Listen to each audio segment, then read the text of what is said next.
people in them. I'm like, it's not like you put water in and you heat it and throw people in. Unfortunately, That's the work it it doesn't. You know, it's kind of risky, right?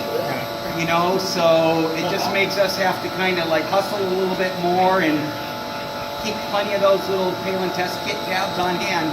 You'll be running and log them all.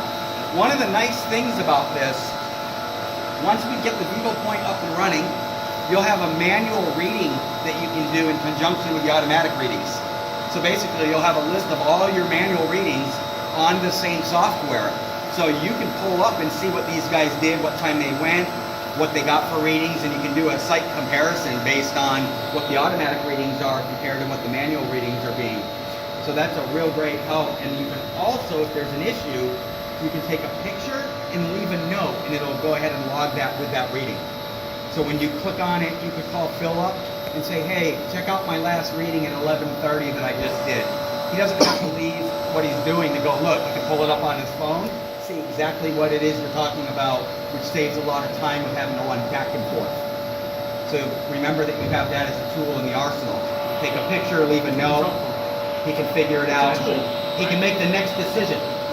I think you guys are doing this for all that. Yeah. I always tell people, automation doesn't mean automatic. Right. Right? Control systems still take human input. We're still gonna have to double check and count to make sure that things are proper, right? But what it is, it's a tool. Yep. It's a tool to mitigate And risk. from more, it's also helping it's going to mitigate loss.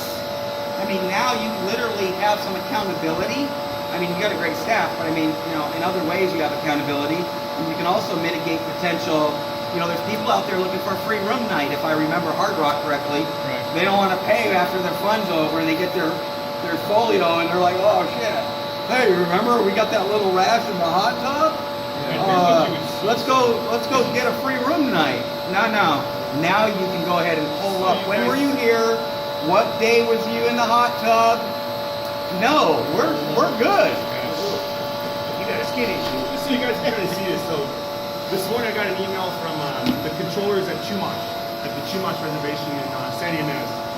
So I sent to me, so I watch it. I work with those guys a lot. And I know that they're working on their pools, so it shows this is their controller in real time. Yeah, right now. And they got this too, right? So we also have people 7 days a week, 10 hours a day for us that watch all this for you guys, and they'll report to you guys and say, hey, we noticed you guys had some similar alarms for this period of time.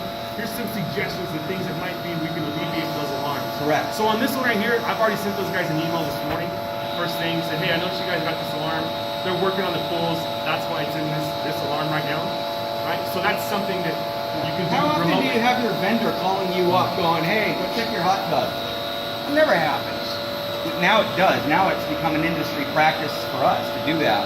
We Because monitor, we're a we monitor team. about 655 bodies of water worldwide. So we have gone from Hawaii to Kuwait. Yeah. That we're working on Yeah. Hawaii. So it gives the ability to see those things, and we can react quicker, right? So say you guys don't have most aquatics don't have swing and drag operators typically, right? So imagine you guys when you're on your way into work, you might have gotten an alarm or something. You'll have a heads up. You can probably fix something before it impacts the guest. So instead of closing the spot temporarily or reacting in that way, you come prepared. You have a little bit of idea what you're coming into, and maybe you can get ahead of it. Maybe it's something you get at night, and somebody here can respond like a grave. Maybe they can come in and shut something off if there's a leak or something, right? So you get ahead of things. If they could. Okay, I have two questions. You were talking about when your manual readings match your controller readings, it's tracking. Correct. Now, how often are we going to have to recalibrate if we take a manual reading and it's not Outside of good question. Outside of a 1 part per million range, we like to say these will track properly if they're working correctly within 1 part per million. So don't freak out if it's not right on the money, but give yourself about a 1 part per million latitude. And if it starts drifting outside of that, and you notice it from your readings, like, hey, this probe is tracking at 2.5, 3.0 difference, that is a calibration. But you're going to look for a few things before you just go calibrate. You know, you need to verify that everything's flowing correctly. You know, things that will throw off calibrations are dirty filters, dirty pump strainers, all of the simple maintenance that we're supposed to do. We get in a hurry. Unfortunately, our jobs are demanding. as pool techs. We get in a hurry, we've got a lot of things to do. The wind just kicked up, I gotta get over here. We're maybe not doing everything that we're supposed to do, and it will affect us in a negative way. Just keep that in mind. As long as you know that's a reality, then you're gonna operate differently because of it.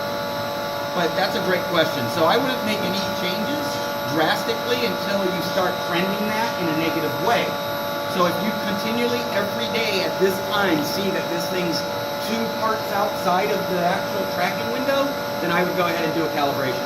And it's just really going to be calibration of the pH and the ppm code, right? There's Yeah, no calibration and on the you don't need to do it with the computer. You can come up to the controller and you take your reading from here. You can do it right from here. You don't have to be at the body of water.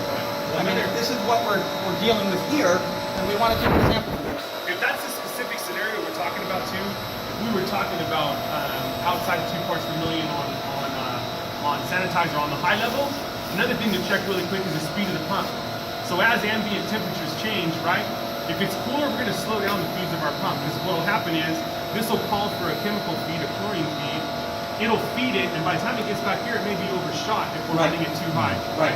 In the summertime, we tend to speed pumps up so we can react much quicker. Yeah. That's another thing to check. That's is pump speed time. That's good stuff. This is one thing that as operators you're going to have to figure out is your body of water. The distance, I asked a couple questions this morning. How far away is the hot tub from the controller? How long does it take the injectors to get the chemical in and then to the body of water and then back? We need to know that because we're going to set this up based on those parameters because of overfeed and things like that. There's going to be no calibration on the ORP probe, right? None. No. The set point None. issue? Correct. You just want to make sure the ORP probe is clean. Only way to calibrate an ORP probe is with a meter. Yeah. So you don't want to do that. We're using the ORP as a secondary indicator to what the accuracy of the ppm is. And I talked to you about that a little bit yesterday. Yeah. So let's think about the stabilizer factor and then normal chemistry or ideal chemistry. So that number right there at 814, I'm pretty happy with when I see a 5.6. I anticipate that number to be pretty high based on With the the set fog. point being at 800, right? Correct. So basically a 3.0 chlorine unstabilized is 800. So we're obviously above There's a lot 800. of there's a lot of parameters that dictate that. Right? Yeah. You might come in one day and a 3 part is a 650. Yeah. Right. So that's why using ppm technology and ORP as a backup is so efficient. I love it, man. I've never had PPMs before. No, Yeah. it's changing the industry, right? Because we were calculating stuff. We were using pH and ORP and calculating where our parts per million were. Yep. Now we run off of ORP. What we get is, so when you throw a banner in the water, ORP changes, right? Drastically. ppm tends to stay more steady. So what we do is we run the controllers off of ppm, which ends up saving chemicals, right? Because we're not reacting to this all the time. But we use the ORP as a redundant backup. Indicator. So the new modified health code is going to say a 650 or below is a closure. So if your ORP gets below 650, we typically like to see ORP 750 and above. Typically if we're running really efficient water, right? I mean where the chlorine's available to kill in a short period of time, where the millivolts are, we should be running around at 825, 800, 815, in those ranges, right? We know we have some really good, efficient water. So That's those- what we're shooting for. So the chlorine feeder is reading off the ppm? They're reading off the sir. ppm. Not the ORP? No. ORP's a redundant, a backup. We can use it. Yeah. We can use it if we need to. The ORP is a speedometer, basically, right? Higher the number, faster the chlorine. So once the chlorine or once the controller falls below, the ppm falls below the set point, that's when the chlorine controller is going to take off. Correct. It's not going to be based off the ORP. No. No. So But if we set a low ORP in there as a redundant backup, and even though it's in a good range on ppm, it'll kick it on off based off the ORP. Well, that makes sense when Yeah. you were saying that it could be a 650 millivolt reading, and it's still a 3.0. correct. Yeah. That's what makes sense. Yeah, that's why it's so inaccurate based on all those parameters that Nate talked about. So basically, there's so many factors involved in that ORP number that it's really hard to maintain a proper chemistry level and safe use the commodity. You know, because like you said, you're getting this high and low, chasing it around, whereas now you're going to have more of a straight line across your set point. So on a set point change, based on, I got a 4.0 and it's reading a 5.0, if you were wanting to change that, you basically down arrow to what it is. Let's just do the pH. You're at 7.5 and it's actually a 7.3, just say. Enter, calibrate. Enter value. But there's no cursor line underneath here right now. Enter again will give you the cursor line. You see that? Now you arrow over. You're at the 5. Just go down to your 3. Enter, back.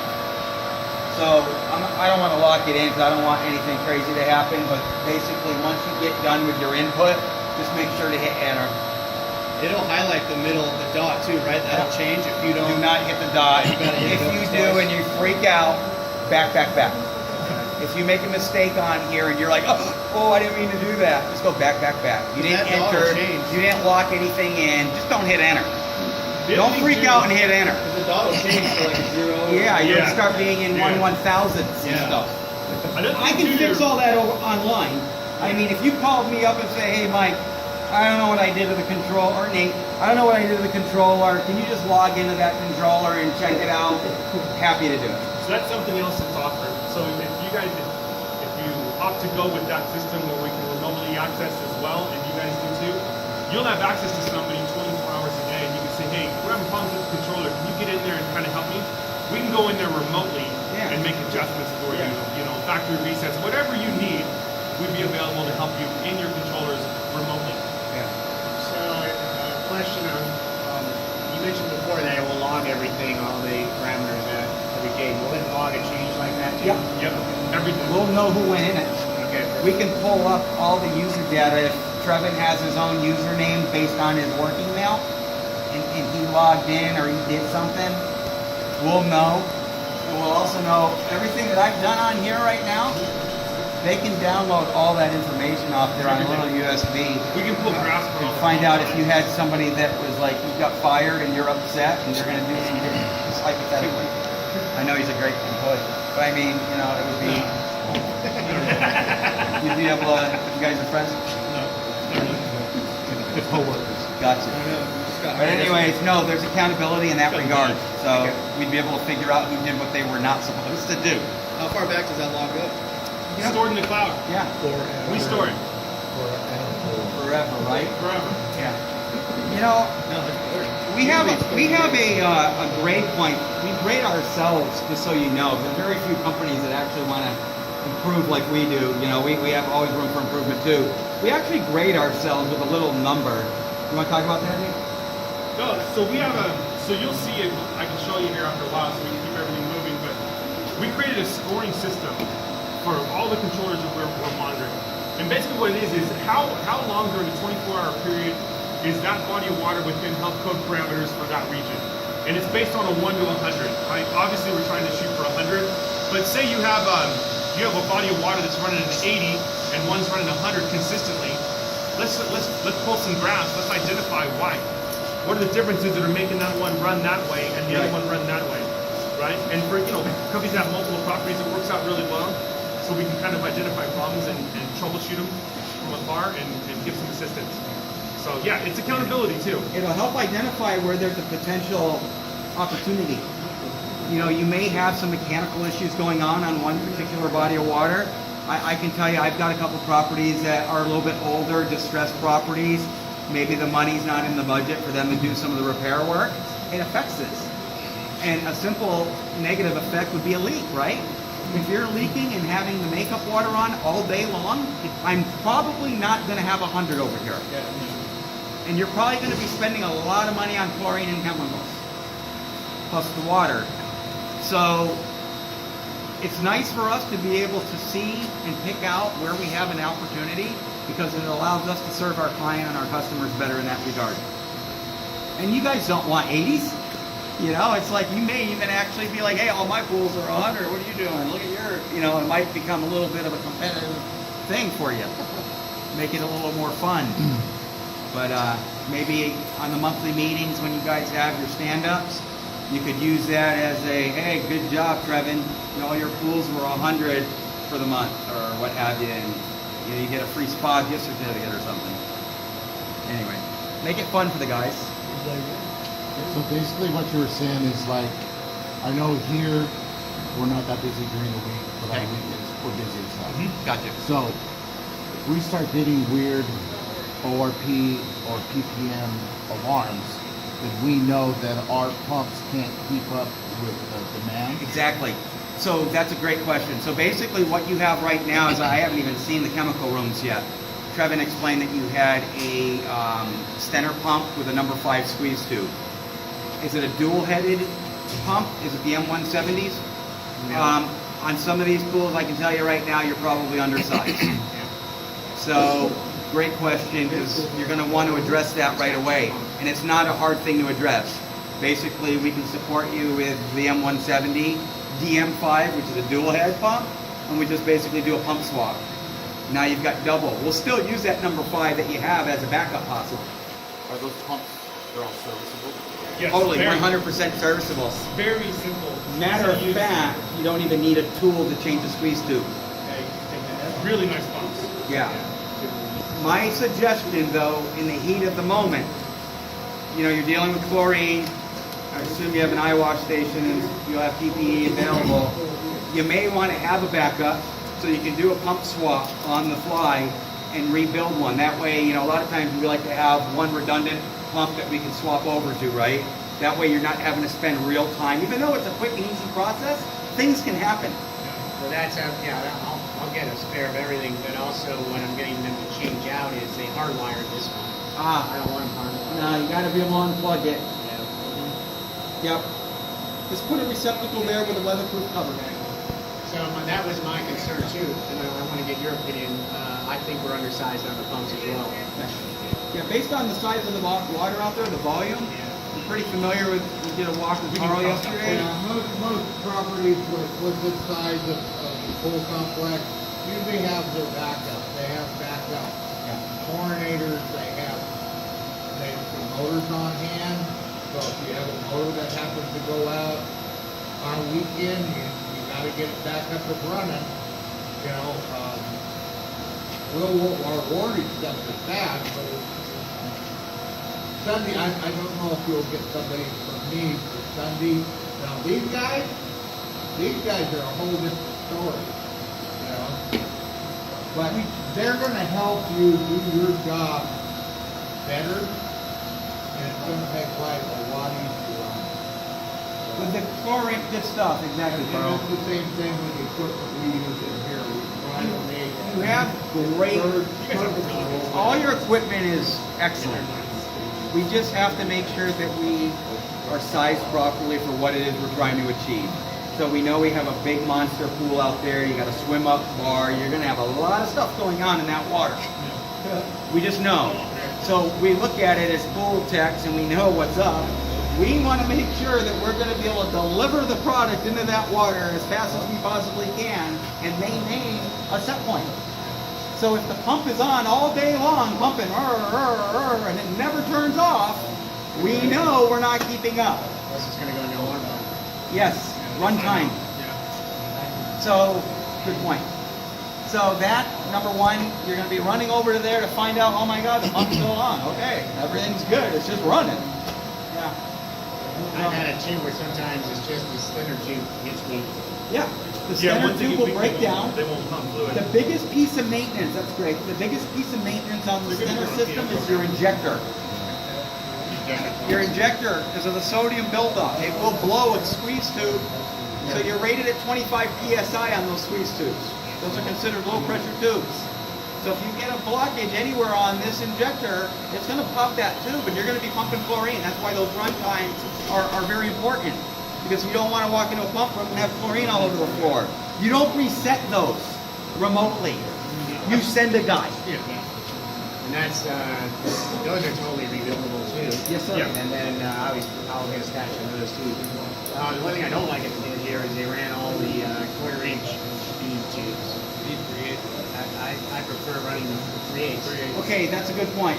Quarter inch is going to be a headache for you. You're going to constantly be doing work at your injector. So basically convert those over to 3/8 injectors, but drill them at 1/2 inch. So that injector is capable of being a ½ inch. So you're gonna tap the pipe at a ½ inch. I can assist with all that. The injector has either or. It has either a quarter or a ½ inch on it. So what we do in the field, we retro it a little bit based on knowing what we're dealing with. So out in the field, what I do is I just cut off a quarter inch on the injector. I take a 3/8 drill bit on my drill. I hold the injector in my channel locks and I ream it out to almost 3/8. And then I go ahead and tap it at ½ inch. So that gives me probably a week to 2 weeks of not having to pop the injector to see if it's clogged. That's what I do in the field for my accounts. I would assume that that would be best practice here for you based on you having the body. Yeah, I already put that in the budget for changing it all. Yeah, and like I said, that's just, when I set up a brand new property anywhere I go, I do that automatically. I already know that I'm gonna be doing that. I will not just go with the standard size. I will alter it in the field to make my life easier and the techs around me. And there's nothing wrong with it. It's perfectly legit. Are you guys familiar with those EMIC pumps? Pardon? The EMIC pumps, are you guys familiar with those? We don't, Yeah. I don't use them. I am. But those diaphragm ones aren't better for bigger bodies of water like a big pool? So diaphragm pumps are great, but you got to remember too, diaphragm pumps are high pressure pumps, right? So then you come into a lot of different scenarios. Diaphragm pumps are also far more expensive, about 4.5 times the cost of those pumps in there, and the rebuilds are far more expensive. And rebuilding diaphragm pumps, it doesn't matter if it's an MX, an LMI, it's a prominent, it doesn't matter. Prominent dosing If pumps. they're not rebuilt 100% perfectly, then you get premature tears in the diaphragm, or you get premature failure in the diaphragm. And they don't prime. They have priming issues. So we typically don't see diaphragm pump, high pressure diaphragm pumps used in aquatics anymore for high dosing, right? Yeah. What we would see now, the most efficient delivery system for any liquid in any venue is Venturi. That's it. Correct. So we don't see them in aquatics very often. And I'll give you an example, and Carl will know this. I had a property that had 4,000 gallons of liquid bleach and 2,000 gallons of non-diluted uric acid. And it had 40 pumps on each, 40 LMIs it was built with. And I came in there one day because they weren't budgeting. So the other thing you got to remember about diaphragm pumps is too. So if you have poly tubing attached to a diaphragm pumps move the tubing, right? So when you're running your tubing throughout, and this is nobody's fault, this is just nature. Those things move, and if they're catching on something, they're catching on a zip tie or something. But what will happen is that stuff will fail prematurely, right? And you'll come into a room like I've done before, where massive pump rooms have chemicals dripping from the ceilings and it's eating all the lights out, and you know what I mean? That's what happens. Yeah. So when you're on a low pressure pumps fail on the water side typically. So if you have a center pump failure, you come in here to squeeze tube is burst, very rarely you're going to have chlorine coming out at all. You typically when you have a failure, the water's going to come out because it's under pressure. Exactly. The chlorine tank isn't, right? There's no check So valve. much better to come into a chlorine leak than this to come into a water leak as opposed to a chemical leak. Yeah. Your squeeze tube is your check valve on a Stenner. Yeah. Now they do have duckbill check valves built into some of those quarter-inch injectors, but with your and they rot out anyway. The spring goes away, the ball's just It's flopping just a around. little rubber one that you just poke out. Yes, sir. Now on your 3/8 injectors, there is no check valve anyway. The squeeze tube is your injector, so that's your check valve. That's even more important for you as a technician to realize that that's important, that squeeze tube's maintained, because if it does lose its spongy resistance, it's going to backfeed into your tank. Yeah, I used to call That it is, that. and when that happens and you go to your boss and you say, hey man, I filled up the tank with water, and he's like, you didn't do your quarterly squeeze tube maintenance, did you? Or you didn't do it correctly. On those pumps, you use the bottom of the cover now to engage the cam. Yeah. You better make sure you hear that click. Yeah. You don't hear that. Those things come up. Yeah. Those freeze up. I had those freeze up several times too. Yeah. Yeah, they'll freeze up or they'll work their way off. You don't hear that pronounced click where it squeezes that tube, you're filling that tank up with cool water. Yeah. And that's you just take the cap off, turn it over, and it's got the holes already on it. Yes, sir. Yeah. Yep. I mean, they really figured that pump out really good, right? I mean, Yeah, years that's ago, way we had to try to figure out how to get a corroded screw off of there, Fantastic, and yes. oh my God. Those clips break pretty easily. Yeah, yeah. Keep it. Those come on. You get extras with them. Yeah. But keep some of those on hand. Keep the little ferrule nuts when you convert over to 3/8. There's a little. We have all the part numbers for all that. 'Cause I have to keep them on the trucks. Those are flimsy too. Yeah, they are. But you need to know you're not Teflon taping anything. Yeah. All of that stuff's designed to be leak-proof, air-proof. No tools. No tight. tools. I mean, maybe channel locks on the squeeze tube itself, just to tighten everything so you're not twisting the tube. Yeah. But lightly. You know, remember what it is you're working with. I know you're all tough guys. You can probably just hand tight brake stuff. But know what it is. Anyway, any questions? If we don't have any more specific controller questions, we can go to the other site and we can do the gelling of PPM Pro. Well, let's let these guys, let's let them go through all their stuff. while Sure. we're in here. Oh yeah, sure, Carl. He's gonna do the controllers for the heating tankers, explain to the guys how they operate. While they're doing that, I can